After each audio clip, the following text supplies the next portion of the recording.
Gloire à Dieu. Que Dieu soit loué. Amen.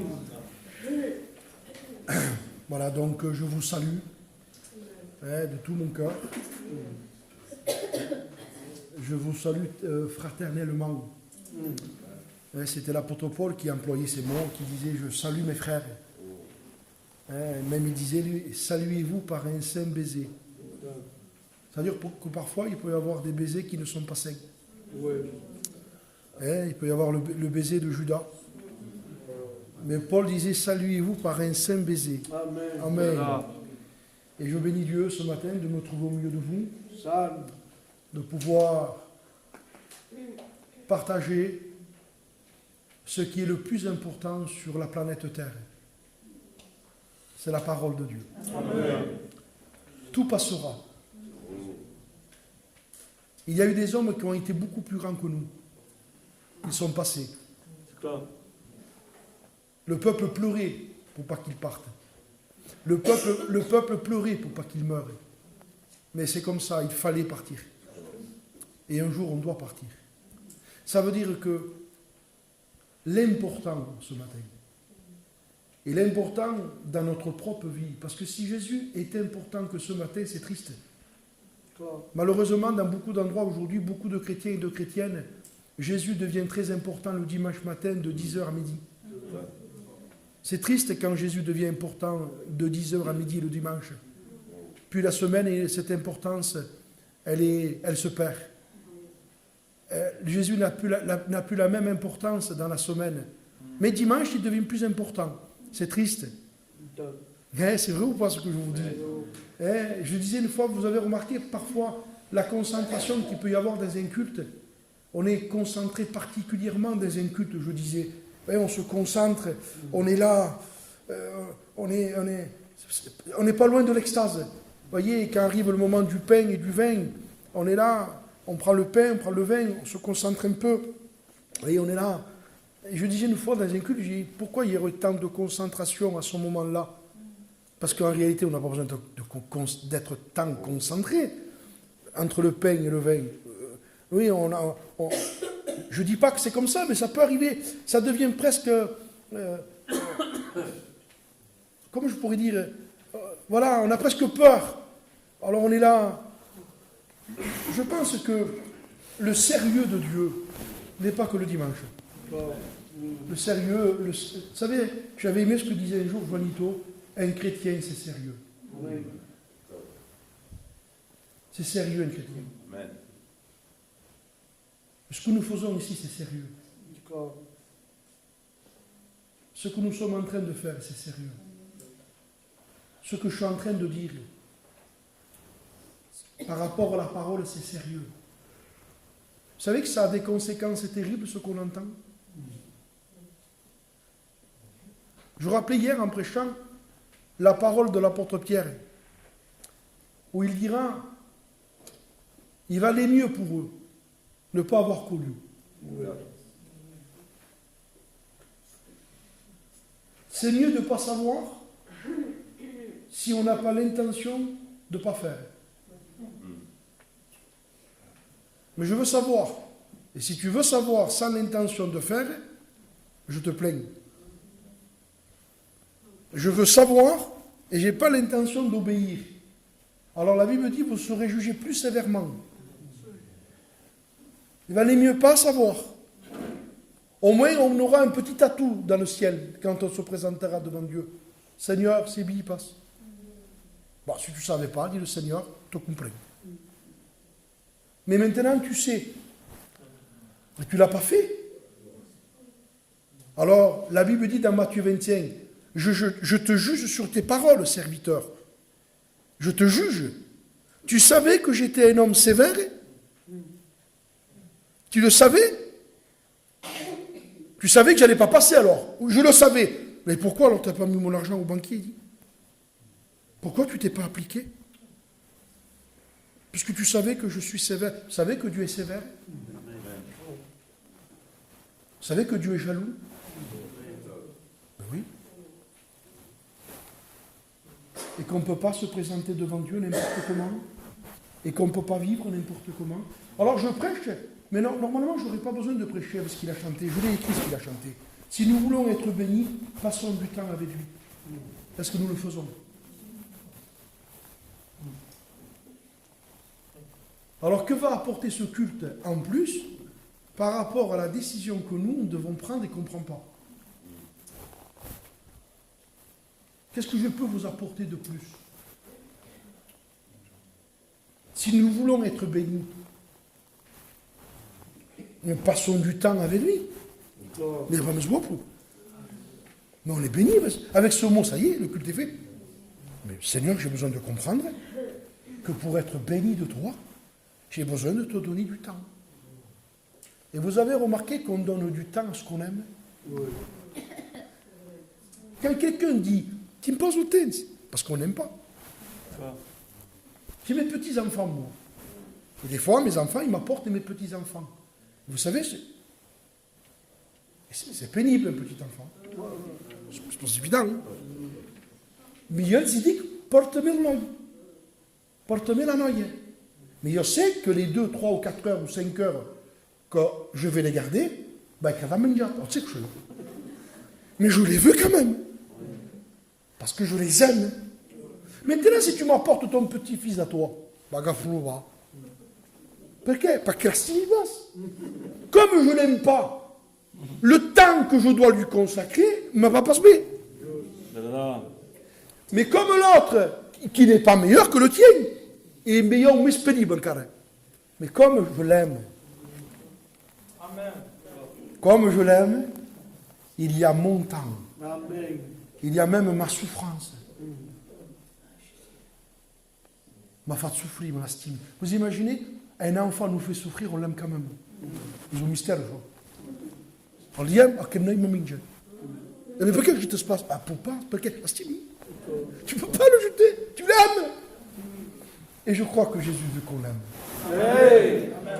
Qu'est-ce que je pourrais vous dire ce matin? Il veut qu'on l'aime, Jésus.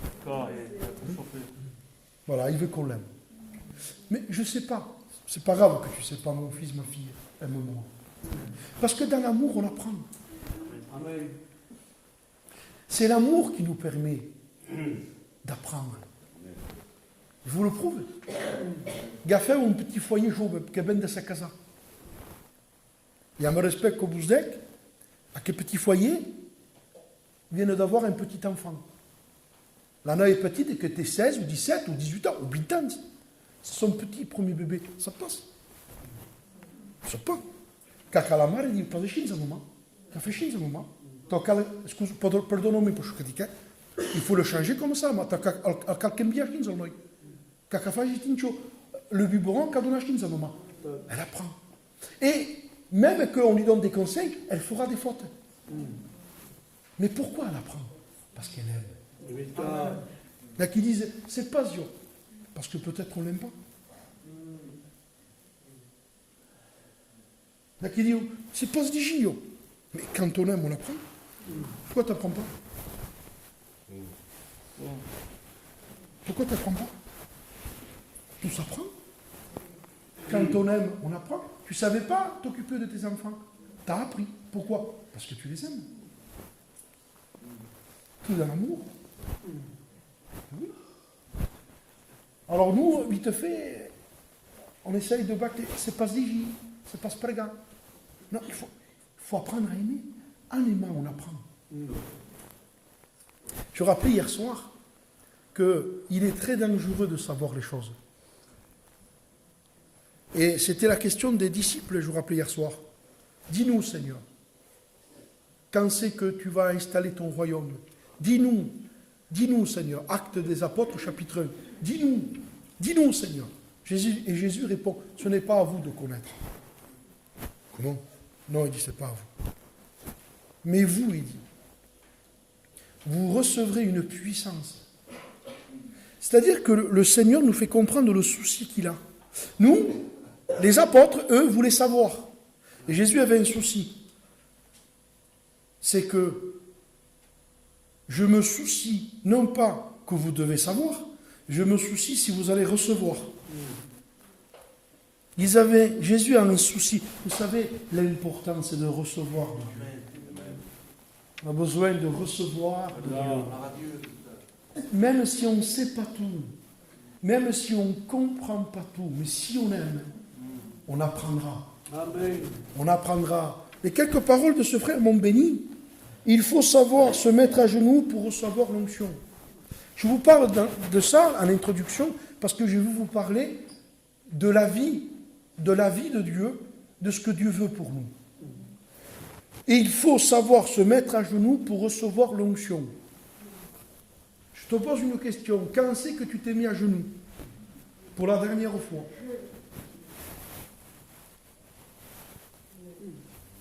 Vous sentez le culte là, boum. On dirait que la voiture elle a calé. Pourquoi? Parce que s'il n'y a pas ça, on ne peut pas être béni. Alors le pasteur c'est Laurent. Mais pardonnez-moi pour l'expression, mais il peut se défoncer de tout son cœur. Si on n'a pas une vie avec Dieu, à genoux, tu ne pourras rien faire, mon frère. Tu le fais. Alors, des messages. Et on a de la connaissance. Vous voyez, on veut savoir. On s'y met pas. Et que fait-on quand ça bah, tu sais quelque chose de plus. Et que fait-on? On s'y met parce que bon. Et là, et tu le sais, qu'est-ce que ça fait de plus?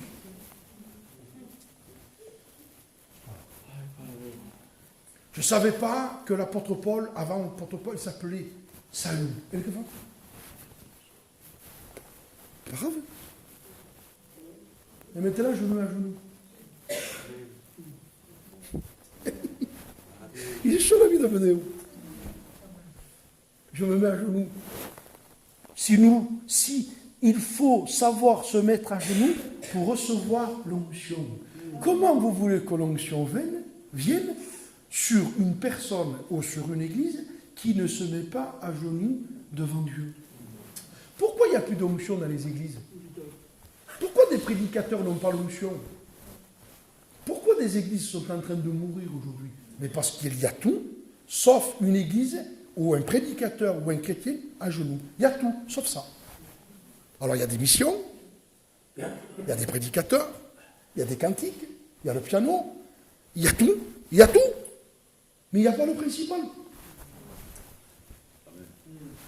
C'est pour ça que la Bible dit, celui qui me cherche comprend tout. Et on peut avoir 30 ans, je prends le même accent que vous, accent de Perpignan, 30 ans de baptême. 30 ans. Et pendant 30 ans, aucune communion avec Dieu. Bon, il n'y en a pas.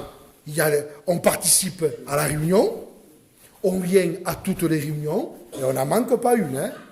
Et c'est bien, ne manquez pas. Notre exhortation, c'est de dire au peuple, ne manquez pas vos réunions. Mais non, nous exhortons nos frères et sœurs à venir à l'assemblée.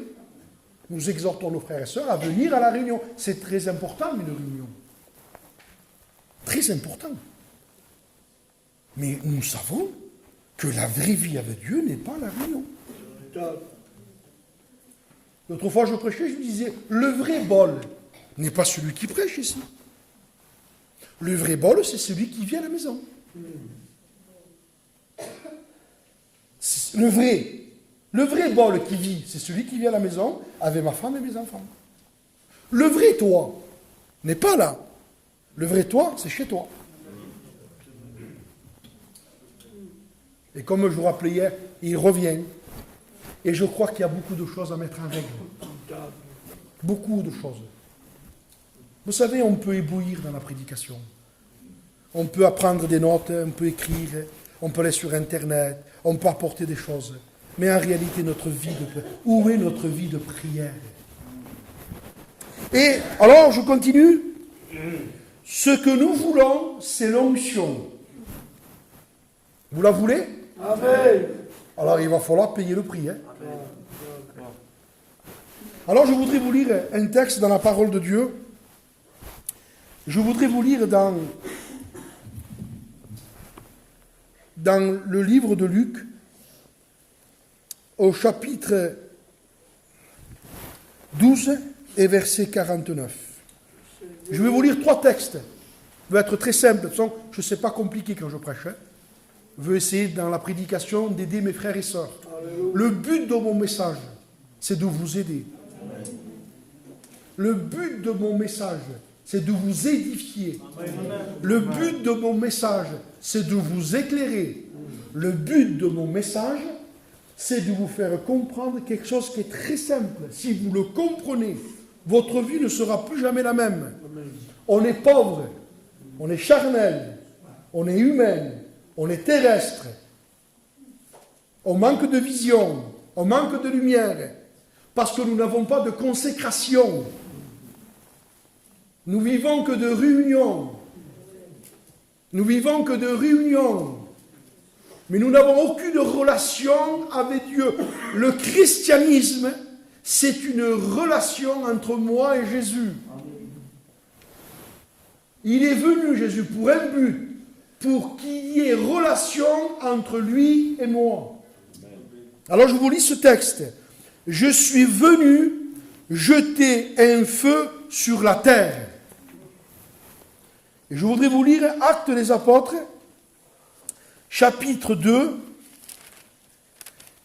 et le verset, allez, on peut lire au verset 1. Le jour de la Pentecôte, ils étaient tous ensemble dans le même lieu. Tout à coup, il vint du ciel un bruit, comme celui d'un vent impétueux, et il remplit toute la maison où ils étaient assis.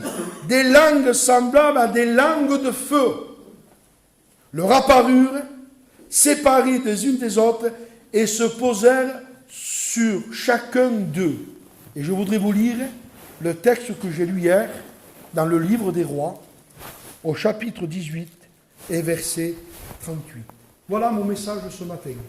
Je l'ai là, je l'ai écrit, c'est mon thème. Le feu de Dieu va détruire, va absorber la vie de la chair. Amen. Je vous lis ce texte. Le feu de l'Éternel tomba. Et nous voulons que le feu de Dieu soit sur nous. Mais vous le savez que le feu de Dieu ne vient pas comme ça. Si je vous lis dans les détails le livre des Actes, pour que des langues de feu se posent, écoutez bien ce matin, pour que les langues de feu se posent, il a fallu toutes les conditions que Dieu a demandées. Vous le savez. Des langues de feu se posèrent. Non, il y a un processus aux choses. Vous comprenez? Après, vous avez le droit de venir à votre culte, à vos réunions. Faites comme vous voulez. Vous viendrez, vous repartirez, vous viendrez, vous repartirez, vous viendrez, vous repartirez, mais vous n'aurez pas d'onction. Voilà. Vous n'aurez pas le feu de l'esprit. Vous serez sec, sans vie. Vous serez charnel, un homme charnel, une femme charnelle. Mais tu ne manqueras pas tes réunions. Mais tu seras malheureux et malheureuse. Il n'y a pas plus malheureux qu'un homme charnel. Il n'y a pas plus malheureuse qu'une femme charnelle. Un homme charnel est plus malheureux qu'un païen. Il vaut mieux être un païen qu'un homme charnel.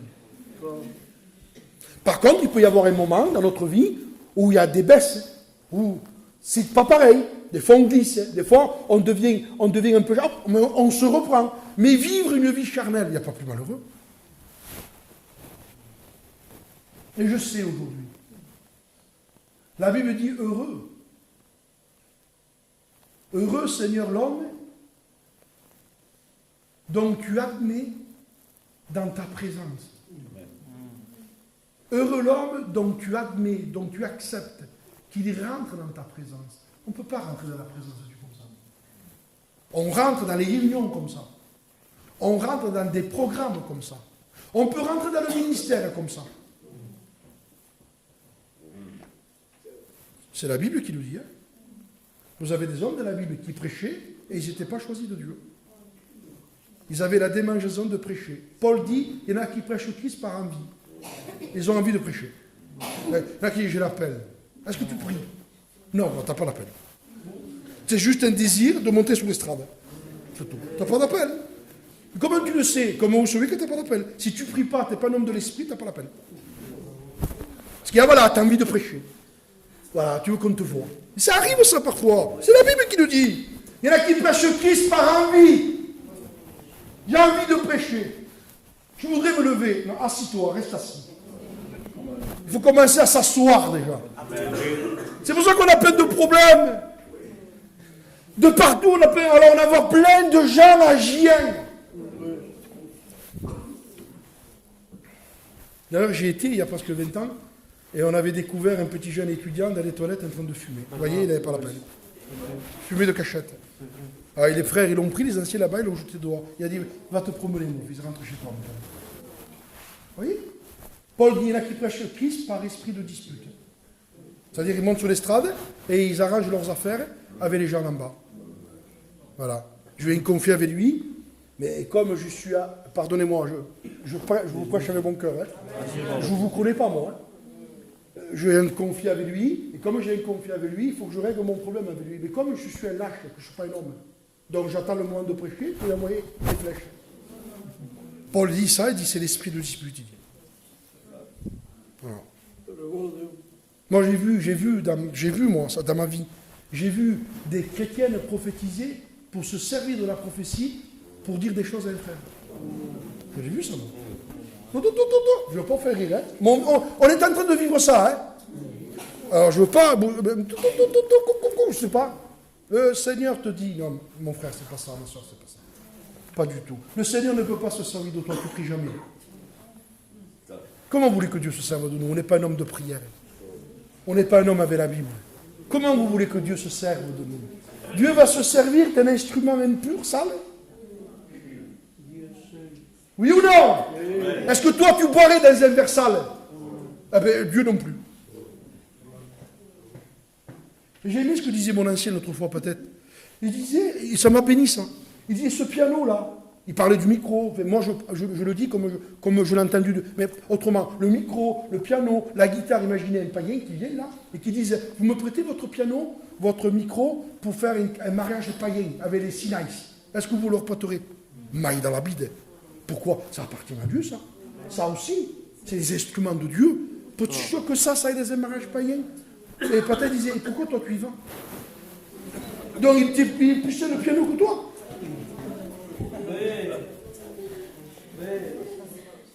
Pourquoi tu y vas, toi? Dis, je suis pas au piano pour faire 15 semaines. Pourquoi tu vas tout? Pourquoi? Parce qu'on est charnel. Parce que ça fait de dire aux gens, Magrado flamenco, sont chrétiens, falach. Peux-tu sûr qu'il dit quelque chose? Nous on dit non, flamenco, parce que... Mais Magrado. Ben, il te met Magrado, hein. Attention, ça veut dire que Saint-Gitan, on aime, c'est à nous. Mais par rapport qu'on est convertis, aujourd'hui, ce que nous avons aimé avant, aujourd'hui nous le haïssons. Vous, je disais hier soir, qui aimez l'Éternel, haïssez le mal. Alors je vous lis ce texte. Le feu de Dieu tomba. Et il est tombé à la Pentecôte. Il est tombé parce que le Seigneur avait fait la promesse. Seigneur, on veut savoir. Écoutez mes enfants, c'est pas grave que vous ne savez pas. Il y a quelque chose de beaucoup plus important maintenant. Quoi? Il faut que vous recevez une puissance. Il faut que vous recevez mon esprit. Et mon esprit va vous enseigner toutes choses. Mon esprit va vous apprendre toutes choses. Mon esprit va vous éclairer, va vous conduire, va vous reprendre. Mon esprit, vous savez ce que disait Jésus dans l'évangile de Jean? Il vous est avantageux que je m'en aille. Moi j'aurais dit non, Seigneur, reste avec nous. Mon Dieu, c'est ton avantage. Tout ce que je fais, c'est pour ton avantage, dit Jésus. Je vais mourir pour ton avantage. Il faut que je meure. Et quand je serai mort, ressuscité, que je partirai, vous irez dans la chambre haute. Parce que le Saint-Esprit, on reçoit le Saint-Esprit dans la chambre haute, pas dans la chambre basse. On ne reçoit pas les choses de Dieu en bas de la terre. C'est ce que Jésus avait dit à Pierre, éloigne-toi un peu de terre, Pierre. Éloigne-toi de la terre, Luc 5. Éloigne-toi de la terre. Éloigne-toi de la terre. Tu es trop près, on est trop près de la terre. On entend trop la terre. La terre, elle est partout. La terre, elle est sur le téléphone. La terre, elle est dans la télé. Vous ne voyez pas le monde qu'on vit? On vit un monde diabolique. Et on ne peut pas échapper. Je vais être clair ce matin, écoutez-moi. On ne peut pas échapper au mauvais esprit. Vous savez à quoi je pensais hier soir? J'étais à table en train de manger avec les frères, il m'est venu une pensée de l'esprit dans mon cœur, mais je ne l'ai pas dit. Je vais vous la dire ce matin. J'étais en train d'imaginer dans mon cœur un lion. Et un lion, il a faim. Et qu'est-ce qu'il veut, le lion? Il veut de la chair. Il veut la chair. Il cherche de la chair. Oui, mais si vous êtes spirituel, il ne pourra pas vous trouver. Ouais. Et je comprends que pour pouvoir échapper au lion, il faut que je sois spirituel. Ouais. Mais si je suis charnel, le lion, il va me manger. Mais c'est simple ce que je vous dis. Un enfant pourrait prêcher ce matin. Ouais. Quel est le feu de Dieu tomba? Écoutez ce qui s'est passé. Parce que je vous montre ce matin. Mon message ce matin, c'est que si on devient spirituel, si on se repent, si on s'humilie, si on s'abaisse, si on dit oui Seigneur, je veux me rectifier, je veux rectifier le tir. Seigneur, j'ai fait des choses qu'il ne fallait pas, j'ai dit ce qu'il ne fallait pas, j'ai regardé ce qu'il ne fallait pas. Seigneur, je ne t'ai pas glorifié comme tu aurais voulu. Si les frères sauraient ce que j'aurais fait. Heureusement que Dieu n'est pas heureusement que Dieu, comment je pourrais dire, n'est pas quelqu'un qui nous balance. Dieu sait garder les secrets. Parce que s'il dirait tout ce qu'on a fait, si Dieu dirait tout ce qu'on fait, mais Dieu n'est pas quelqu'un qui est là pour nous faire du mal. Dieu veut notre bonheur. Amen. Dieu nous aime. Gloria. Dieu veut qu'on soit heureux. Dieu veut qu'on soit des hommes de l'esprit. Dieu veut que son esprit soit sur nous. Il le veut, il le veut, il le veut. Il a tout fait justement pour qu'on le soit. Il est mort. Il a souffert. Il a été humilié. Il a été rejeté. La souffrance de Jésus, on ne peut pas l'expliquer. Même avec des mots, c'est trop court. Même si on prêcherait la croix avec une révélation particulière, c'est encore petit par rapport à ce que Jésus a souffert. Ce qu'il a souffert pour nous. Mais pourquoi il a souffert? Pourquoi il est mort? Pour nous sauver. Mais pour qu'on soit rempli de l'esprit. Vous savez ce que disait un grand homme de Dieu? C'est Charles Finet qui disait ça. Et je suis d'accord avec lui. Un homme qui n'est pas rempli de l'esprit, il pêche. Comment? Un homme qui n'est pas rempli de l'esprit, il pêche. Parce que Christ a tout accompli pour qu'on soit rempli. Si on n'est pas rempli, c'est parce qu'on ne veut pas. On ne veut pas payer le prix. Parce que le Seigneur dit, mon fils, je veux te remplir, moi. Je suis mort pour te remplir. Et je deviens pour toi une source. Je suis mort et je suis la source d'eau vive. Ça veut dire que je deviens la fontaine spirituelle de ta vie. Le seul souci que tu as, c'est de venir à la fontaine. L'eau coule. Mets-toi dessous. Tous les jours. Seigneur, comment je ferai? Viens à la source, il dit, je te remplirai. C'est-à-dire en ayant communion avec Dieu. Je ne vais pas calculer. Tu crois que l'eau viendra? Mais oui, c'est moi la source. Ne te soucie pas si l'eau viendra. Je suis la source d'eau vive. Mets-toi dessous la source. Vous calculez, vous, quand vous voulez de l'eau chez vous? Mais non, petite 7, je vais au robinet. Bon, moi, c'est rare quand je bois l'eau du robinet. Je prends des bouteilles d'eau, comme tout le monde fait. Mais admettons, je prends mon verre, et imaginez, je calcule. Tu crois que l'eau va sortir? Mais si, je paye pour ça. C'est payé. J'ouvre le robinet, l'eau coule. Et qu'est-ce qui se passe? Ça se fait tout seul. L'eau se remplit. Le verre se remplit. Et c'est quoi ce qui est grave en venant de nous? C'est qu'on ne va pas à la source, on n'y va pas. C'est là le péché.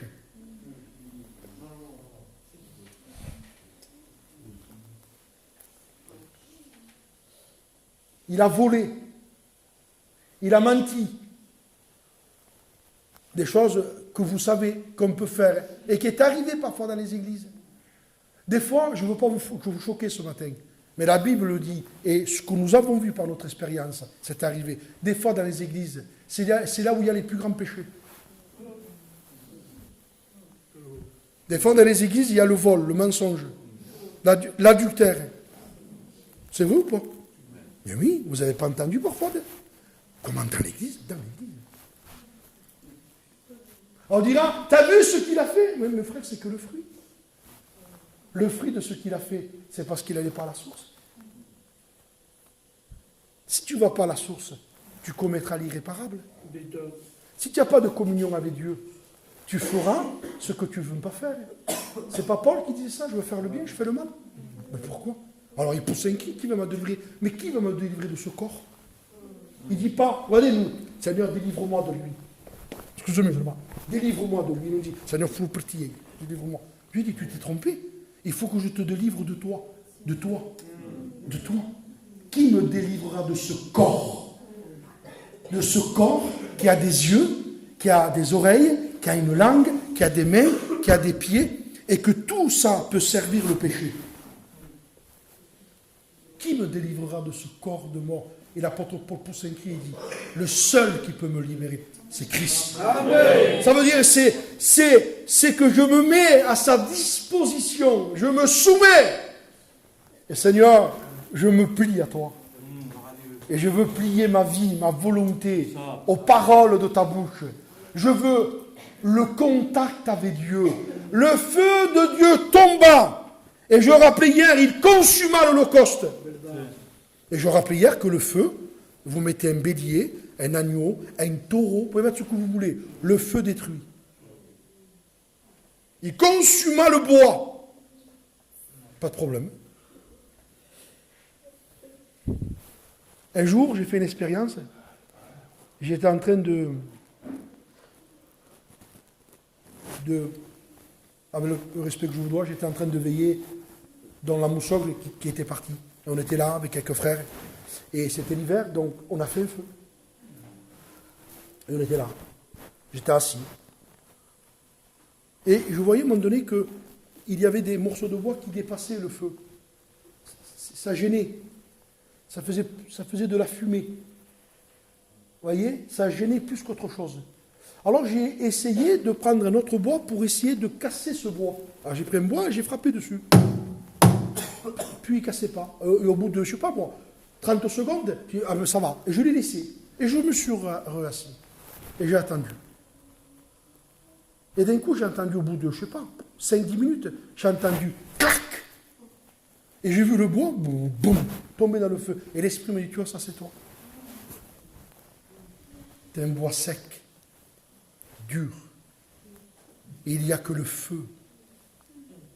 Il n'y a que le feu pour pouvoir nous casser.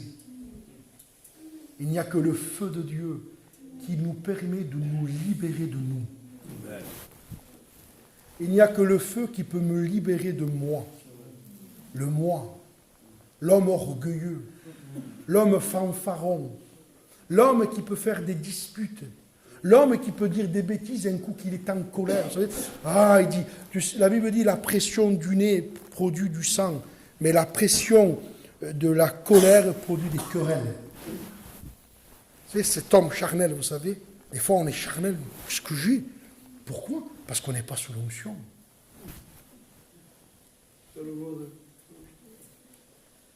Le feu a consumé l'Holocauste, il a consumé le bois, il a consumé les pierres.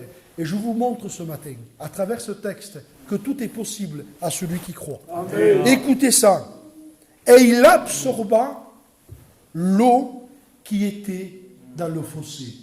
Alors là, je ne comprends plus rien. Et je disais hier soir, qu'est-ce qui gagne entre le feu et l'eau? L'eau? Oui ou non? C'est toujours l'eau qui gagne le feu. Mais pas là. Et l'eau, c'est le monde. L'eau, c'est la chair.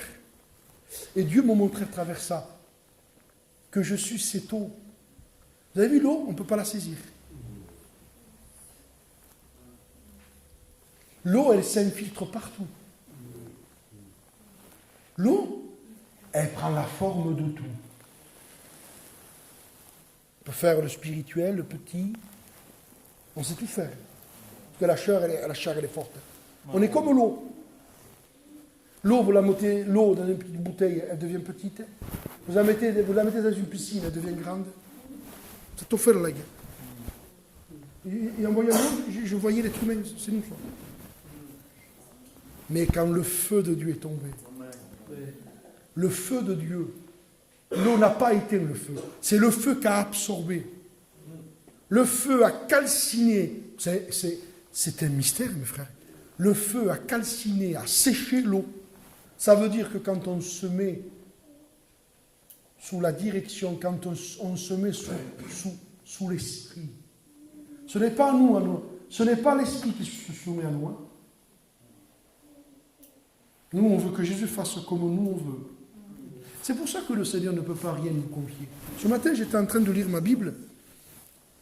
Je sors, regardez ce que j'ai écrit. Je vais bientôt terminer, je ne voudrais pas tourner trop long.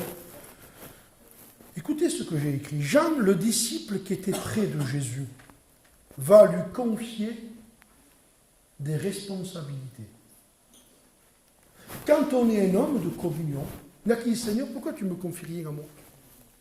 Il ne peut pas te confier. Tu n'as pas d'intimité. Mais regardez, je vous lis ça. Très simplement. Je vous lis. Il était couché sur le sein de Jésus. Simon lui fit signe de demander qui était celui dont parlait Jésus. Et ce disciple, s'étant penché sur la poitrine de Jésus, lui dit, Seigneur, qui est-ce? Il est tellement près de Jésus. Tellement près qu'il peut dire à l'oreille de Jésus, Seigneur, qui est-ce? Il est prêt. Et Jésus répondit, c'est celui à qui je donnerai le morceau trempé. Écoutez ça. Au temps des Juifs, quand on donnait un morceau de pain trempé, c'était un signe d'honorer. Et comprenez, vous allez comprendre que quand on n'est pas quand on n'est pas près de Jésus, on ne comprend rien. Il n'y avait que Jean qui comprenait. Les 11 ne comprenaient rien. Les 10, 11 ne comprenaient pas ce qui se passait. Jésus trempe le morceau et le donne à Judas. Les 11, les 10, parce que Judas, on l'enlève, les 10 qui sont là, ils se disent entre eux, tu te rends compte comment il honore Judas? Maman, l'estime. C'est peut-être lui qui sera le leader. Mais il n'y a que Jean qui sait. Celui qui va me livrer, c'est celui à qui je donnerai le morceau trempé. Il n'y a que Jean qui sait la vérité des choses. Il n'y a que l'homme spirituel qui comprend les choses. Amen. Nous, on est capable de dire, moi, qui n'a pas de Dieu? Tu veux pas faire rire? Qui n'a pas de Dieu? Et celui qui est spirituel, t'es prêt? Je l'ai vu ça des fois, moi. Des fois, des gens qui nous ont visités chez nous. Certains chrétiens qui n'ont pas d'expérience et qui n'ont pas le discernement. Oh, qui de réunion! Il a dit, tenez prêt, mais pas un chaud. Parce que quand on marche avec Dieu, on sait les hommes qui ont l'onction et les hommes qui n'ont pas. Mais les 10, on laisse parler des 10. Judas, quel homme! Et lui, il va de progression en progression, lui. Il est le trésorier, il va devenir le leader maintenant. Jésus l'honore. Il lui donne le morceau pour l'honorer devant tout le monde. Qui n'a pas de Dieu? Et Jean était là, il disait, tu te rends compte, il va le trahir. Mais pourquoi il savait ça, Jean? Parce qu'il était près de Jésus. C'est vrai. Je vous donne un conseil. Les hommes qui sont près de Dieu, écoutez-les. Même si ça ne vous convient pas. Je vous donne un conseil ce matin. Je sors du message. Je vous donne un conseil. Il vient de Dieu, ce conseil. Les hommes qui cherchent Dieu, qui sont remplis de l'Esprit, qui ont communion avec Dieu, écoutez-les. Amen. Parce qu'ils voient ce que les autres ne voient pas. C'était l'apôtre Paul qui voyait les choses. Je disais un jour, quand ils ont navigué sur le bateau, tout le monde était là. Vous avez vu que le capitaine, puis le pilote se sont écoutés entre eux. Paul disait non, il ne faut pas partir de là, ne partons pas de Crète. Il dit, il ne faut pas qu'on parte d'ici. C'était Paul qui donnait un conseil. Les autres, non, t'es un prisonnier, toi. Mais non, on va faire, nous on est intelligents. Le centenier écouta plutôt les paroles du pilote plutôt que les paroles de Paul. Et Paul dit, je vois aux hommes que la navigation ne se fera pas sans péril. Vous imaginez qu'on n'écoute pas Paul? Mais pourquoi parfois on ne veut pas écouter Paul, qui est l'image de la Bible, de notre Seigneur, de la doctrine, parce qu'on a de l'orgueil? Un jour, je méditais la parole de Dieu et je me suis rendu compte que le dissentiment qu'il y a eu entre Paul et Barnabas, c'est parce que Barnabas a eu de l'orgueil. Paul, vous voulez vous discuter des ordres de Paul? Vous voulez dire à Paul qu'il se trompe? Je ne sais pas s'il priait 23 heures par jour, Paul. Il avait 5 ministères, 9 dons. C'est le mouchoir guérissait les malades. Paul, t'es malade? Il faisait ça, Paul. Pardon, mon frère. C'est malade, t'es gaffe, bon, guéri. Avec un mouchoir. Mais pas comme Paul. Donc, s'il n'y a pas, on dit, écoute-le, pourquoi tu n'écoutes pas? Pourquoi on n'écoute pas les hommes de Dieu que Dieu a choisis? Pourquoi vous n'écoutez pas vos pasteurs? Mais pourquoi tu dis ça, frère? Tu sais quelque chose? Je ne sais rien. Tu prophétises? Non, je ne pense pas. Mais par rapport à l'élan de la prédication, je dis ce qu'il y a sur mon cœur. Pourquoi vous n'écoutez pas vos pasteurs? Pourquoi vous êtes têtus? Pourquoi vous régimbez? Pourquoi tu fais des problèmes à tes serviteurs? Qu'est-ce qui se passe? Pourquoi tu parles sur eux? Pourquoi tu les critiques? Pourquoi tu fais semblant ici et par derrière tu parles d'eux? Mais tu veux que Dieu te bénisse? Mais Dieu ne va pas te bénir. Tu es en train de faire l'œuvre du diable. Vous voulez vous en sortir avec de la critique, du murmure, en parlant sur vos frères, au lieu d'aller les trouver avec amour et de parler derrière.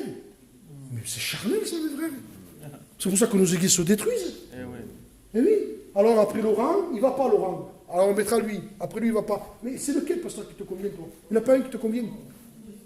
Pourquoi? Parce que tu n'as pas de communion, tu ne comprends rien. Comme tu n'es pas un homme de prière, tu es charnel, tu es une femme charnelle. Tu n'as pas de communion, tu ne comprends pas les choses de Dieu.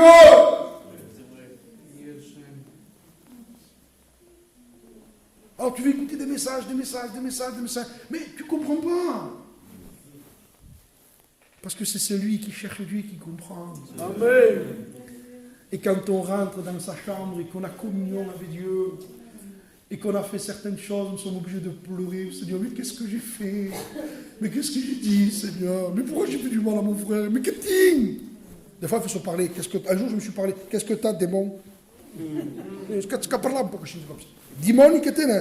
Caille terre. Oui, parce qu'on se transforme. Il y a beaucoup d'apparence, vous savez. Ah, si vous savez. Un jour, Judas a voulu faire l'homme de Dieu. Il dit, on aurait pu vendre ce parfum quand même, hein. Ce parfum 300 deniers. On aurait pu le donner aux pauvres. Qui n'ont d'aider au Cassas. C'est parce qu'il était voleur, il dit. Il prenait les sous qui étaient dans la bourse, il dit.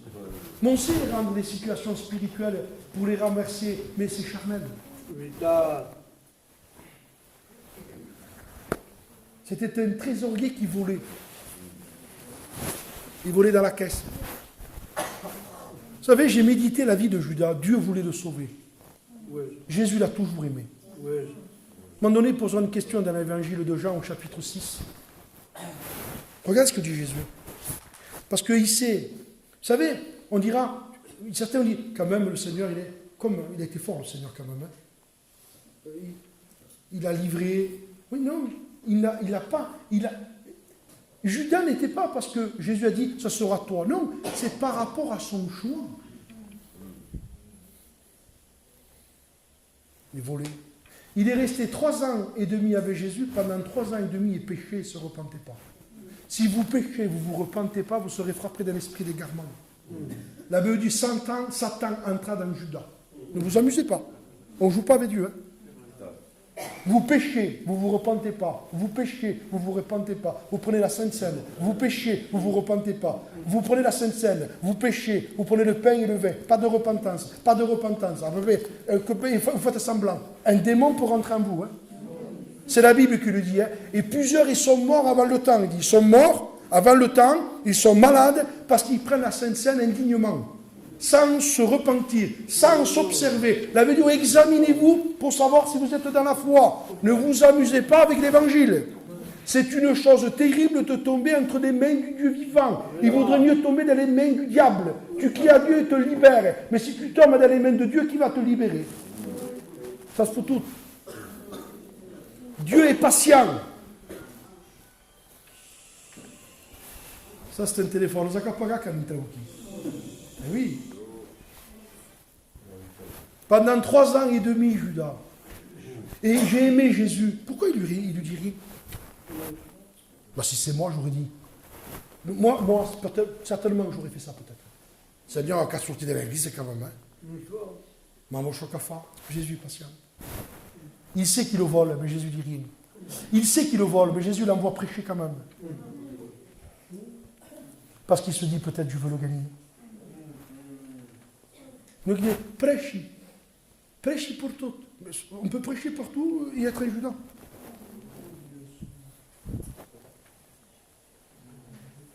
Oui.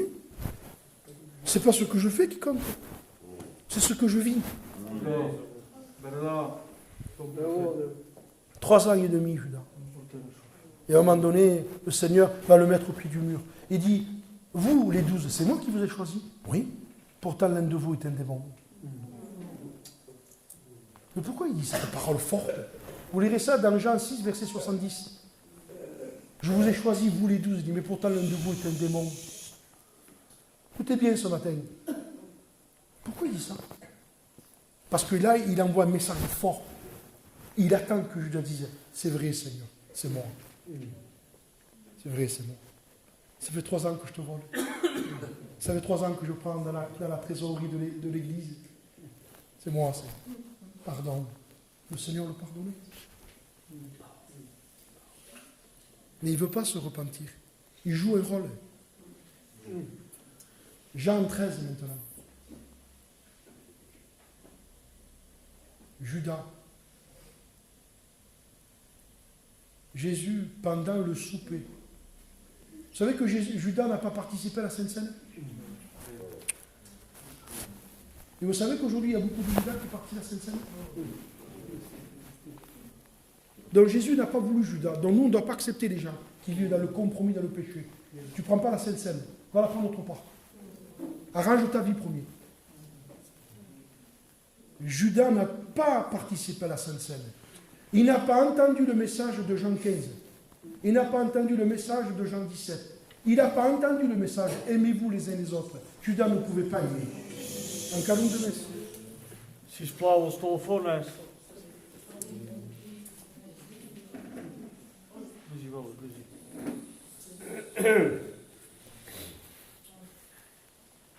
Il est arrivé ce qu'il est arrivé.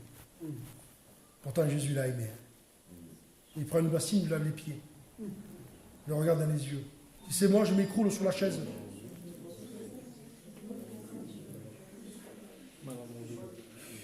Eh oui. Je peux parler? Vous savez ce que c'est ça? C'est pas être discipliné. Vous êtes dans une église? Vous n'êtes pas dans un supermarché là? La parole de Dieu est ouverte. Il n'y a pas un frère dont le téléphone a sonné. Il n'y a que les femmes. Donc vous voyez que le problème qu'on a chez nous dans nos c'est les femmes.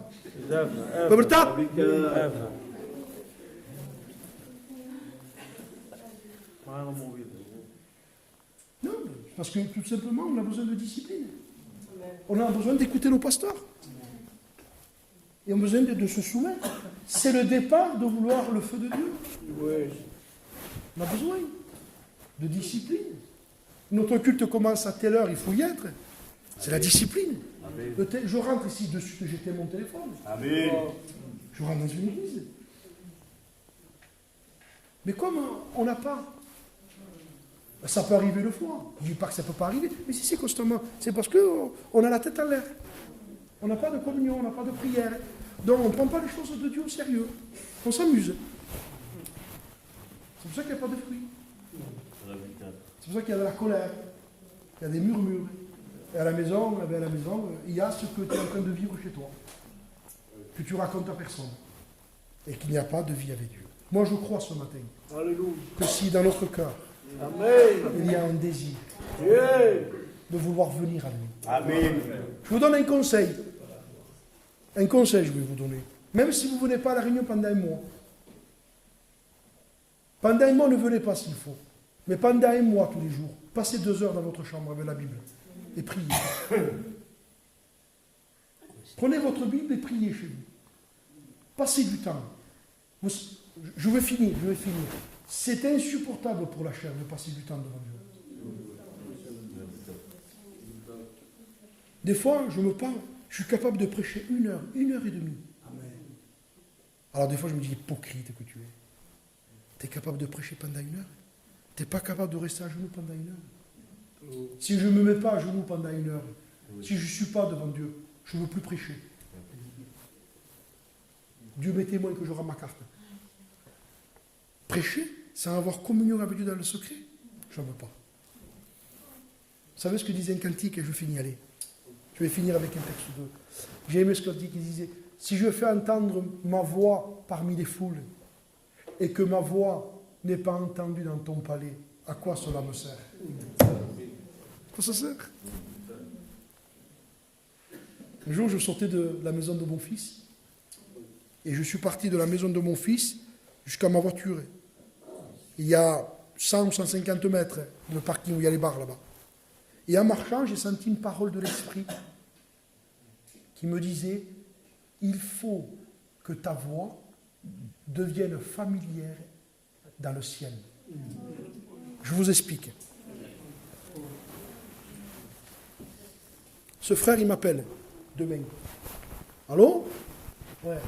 Je n'ai pas son numéro sur le portable. Donc, je n'ai pas son nom. Qui ça? Je ne le connais pas. Comme je n'ai pas d'intimité avec lui, je ne connais pas sa voix. Vous comprenez? Maintenant, c'est lui qui m'appelle. Même si je perds le nom. Allô? Que fait? Je sais que c'est lui. Pourtant, il ne m'a pas dit son nom pour moi. Parce que sa voix m'est familière. Et il faut que cette voix-là, elle monte en haut. Il faut qu'elle rentre en haut. Alors au début, cette voix n'est pas connue. Mais à un moment donné, Dieu, les anges, chut, il y a mon fils bon qui prie. Il cite mon nom et tout pour parce qu'il connaît. Amen. Ah Seigneur, c'est ça l'évangile. Vous enlevez ça, il n'y a plus d'évangile. Je vous laisse tout pour vous, les missions, les prédications, les réunions, les salles, les places. Prenez tout pour vous. Laissez-moi ma Bible. Et laissez-moi mon coin avec Dieu. Amen. C'est ça que j'ai besoin. J'ai besoin de communion avec Dieu. J'ai besoin que le feu descende. Ce feu va absorber l'eau. Ce feu va absorber la chair. Ce feu va enlever toute impureté, toute saleté. Je finis. Le feu sert de cuisson. Vous voulez un texte? Regardez, je vous le lis. Exode 12. Cette même nuit, on mangera la chair. Qui nous scloupe la chair. Mais attendez, rôti au feu.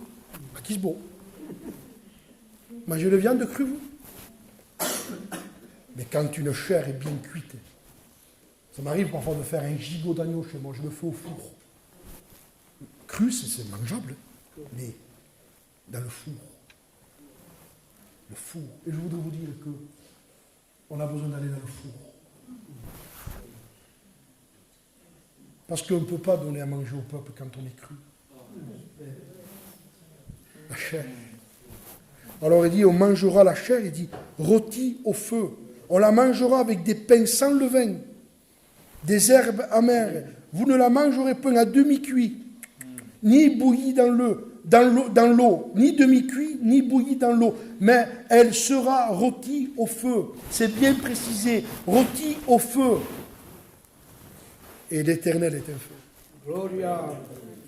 Il veut qu'on cuise. Alléluia. Il veut qu'on devienne, pardonnez-moi, parce que c'est la vérité ce que je dis. Nous sommes un morceau de viande. Charnel. On a besoin de cuire. Et pour faire un bon manger, bon aujourd'hui c'est la mode, hein, c'est micro-ondes Findus. Mais les femmes d'avant, et je crois qu'il y en a ici, elles savent que pour faire un bon manger, il faut du temps. Ça m'arrive de fois de faire à manger, j'aime faire à manger. il me faut du temps. Pourquoi? Il faut que je prépare les choses. De temps en temps, j'ai envie. Autrefois, j'ai voulu faire la véritable sauce bolognaise. Moi, j'ai mis à peu près 1 heure pour tout préparer. J'ai tout fait frais. Et 1h30 ou 2 heures de cuisson à feu doux. Pourquoi? Il faut que ça mijote. Et il faut que la marmite soit sur le feu. Et manger à la vite fait, ça ne vaut rien. Les meilleurs manger. D'ailleurs, on dit dans le monde, c'est dans les vieilles marmites qu'on fait les meilleurs manger. Vous comprenez ça? Et on a besoin de ce feu en nous. Ce feu dans notre vie qui va mijoter, qui va cuire, qui va apporter une odeur. Maman, que c'est. Sans le manger. Maman, que c'est beau. C'est un régalat. C'est ou non? Et tu n'as rien mangé encore. Pourquoi? Parce que tu sens l'odeur. Il y a quelque chose qui monte. Et tu sens l'esprit qui est en train de te cuire. Tu sens le travail de Dieu. Et c'est ça qu'on a besoin. Allez, je finis avec ça. Dans le 2e livre des Chroniques, c'est mon dernier texte. Je crois que vous avez compris la pensée. 2 Chroniques 35, verset 13.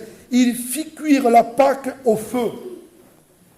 Selon l'ordonnance, il fit cuire les choses saintes dans des chaudières, des chaudrons et des poêles. Ils s'empressèrent de le distribuer au peuple. Donne à manger au peuple. Mais attends, c'est cru. C'est cru. Vous allez dans un restaurant et ils vous amènent votre viande crue. Dans un restaurant. Monsieur, s'il vous plaît, venez. C'est quoi cette viande, monsieur? Ah, désolé, monsieur, désolé. Mais monsieur, elle est crue, vous ne voyez pas? Monsieur, quand même. Excusez-moi, monsieur. On vous la reprend. Vous ne l'accepterez pas, vous? Non? J'attends pas. Ah. Et Dieu non plus n'accepte pas. Il n'accepte pas non plus. Il n'accepte pas une vie charnelle. Et je finis là, je ferme ma Bible. Il n'accepte pas une vie charnelle. Il n'accepte pas une vie de négligence, de paresseux. Le paresseux ne rôtit pas son gibier. Mais bon, mangia pour ça. Hein? Tu disais une fois, tout le monde mange à la braise, mais personne ne veut faire le feu. Cano, mangiamo braise, noi, fais tout. Pourquoi? Parce qu'il y a un processus aux choses. On a besoin de Dieu maintenant. Amen. On a besoin. Laissons tout ce qu'il y a sur le côté. Ne me dites pas ce que j'ai pas dit. Je n'ai pas dit qu'il faut faire des réunions. Je n'ai pas dit qu'il ne faut pas prêcher, puisque je le fais ce matin. Ce n'est pas ça le but. Je finis avec ça. Vous savez que vous avez des frères aujourd'hui qui sont en prison pour leur foi. Ils ne prêchent pas. Ils ont une communion avec Dieu. Tu renies Jésus, tu sors. Jésus est mon sauveur. Reste enfermé alors. Enfermé. 6 mois après, tu renies Jésus, tu sors. Tu vas voir ta femme, tes enfants, Jésus est mon sauveur. Reste encore enfermé. 10 ans, 15 ans enfermé. Si c'est moi, je renie Jésus. Il y a plus dehors. Tu me fais pour sortir, watch. Mais Jésus dit, celui qui me renie, je le renierai. Pour arriver à là, il faut être spirituel. Vous savez ce que c'est le niveau spirituel? Là, c'est la conclusion maintenant. Je vous l'apporte. La conclusion de la vie spirituelle, c'est 2 Corinthiens 12. Je vous apporte Vous voulez savoir qu'est-ce que c'est l'homme spirituel? Vous voulez le savoir? L'homme spirituel, un homme spirituel, c'est quand Dieu lui refuse tout ce qu'il veut et qu'il est quand même spirituel. Donne-moi ça. Non, je ne te donne pas. Donne-moi ça. Non. Donne-moi ça. Non. Donne-moi ça. Non. Donne-moi ça. Non. Mais Seigneur, c'était l'apôtre Paul. Il dit, j'ai prié trop fort. Et il ne comprenait pas cette école, lui. Mais comme il était un homme de prière, il comprenait après. Il dit, Seigneur, je te prie de m'enlever les chardes. Enlève-moi-le. Paul, ma grâce, elle te suffit. Oui. Je ne veux pas t'exaucer. C'est ça le niveau spirituel. C'est quand Dieu nous enlève ce qu'on aime. C'est quand Dieu ne nous donne pas ce qu'on veut. Mais qu'on dit, Seigneur, tu peux enlever. Tu peux enlever, Seigneur. Enlève. enlève. Seigneur, tu voudrais me donner, donne-moi, mais tu veux me l'enlever, oui. Seigneur, ce qui compte, c'est toi. Vous en êtes arrivé là? Moi non plus. Non, ça veut dire qu'on n'est pas arrivé alors. Non, on a besoin. On a besoin. Combien de fois on râle? Combien de fois on se plaint? Un feu rouge, on se plaint. Un feu rouge. Un feu rouge, on se plaint. Une voiture qui nous passe à côté, je disais autrefois. Une voiture à côté. Il y a du besoin. On a besoin de la grâce de Dieu. Oui. L'apôtre Paul, il n'avait rien. L'apôtre Paul, il était obligé de jeûner, il n'avait pas mangé. 2 jours qu'on ne mange pas, nous. C'est la guerre. Si on ne mange pas pendant 2 jours, on est capable de se mettre sur la place à Perpignan. Mais que m'a fait Théo? On se sentirait abandonné et tout. Mais Paul, pourquoi tu ne te plains pas? Mais parce que Dieu veut que je jeûne. Quand je lis Paul, il me fait rire. Qui nomme et je jeûne, parce qu'il veut que je jeûne. Mais Paul, quand même, tu te rends compte, tu pries pour tout le monde est guéri. Toi, tu es malade, parce qu'il veut m'humilier. Vous savez ce qu'il dit le texte? Afin, il dit que je ne m'orgueillisse pas.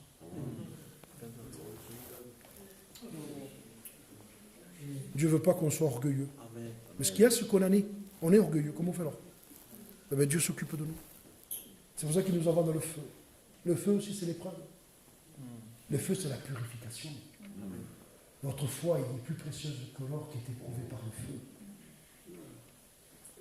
Dieu va envoyer le feu.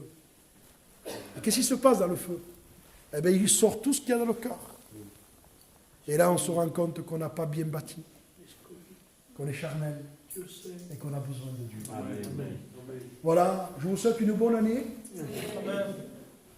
Et que dans cette année 2020, tu puisses avoir communion avec Dieu. Amen. Cherche Dieu. Ta télé, éteins-la un peu. Elle prend trop de temps. Eh oui, elle prend trop de temps. On est capable de passer 3 heures devant un film. 3 heures. On n'est pas capable de rester 2 heures à genoux. Et après on dit, qu'est-ce que j'ai? On est ce qu'on a choisi d'être. Cherchez Dieu. Amen. Marchez avec le Seigneur. Et il enverra son esprit. Et il va absorber tout ce qui est charnel à nous. Et nous allons devenir des hommes spirituels. Amen. Amen. Je vais demander à un frère de prier. Nous te rendons grâce, Seigneur, parce que ta parole est la vérité. Merci pour le conseil de ta parole. Ta parole est un miroir spirituel par lequel nous pouvons ressentir et voir nos misères, Seigneur. Ce matin, tu as parlé à ton peuple et nous voulons avancer avec toi. Seigneur, que le feu, Seigneur, descende en nous et purifie tout ce qu'il y a de mauvais en nous. Seigneur, ôte ce qui ne va pas dans nos cœurs et donne-nous à être des hommes spirituels. Amen. Seigneur, pour la gloire de ton nom. Je te loue ce matin parce que tu es là, Seigneur, et parce que ta parole a purifié nos cœurs. Merci de ta force. Merci, Seigneur, que ton esprit est au milieu de nous. Sois loué, mon maître. Amen, mon Dieu. Amen.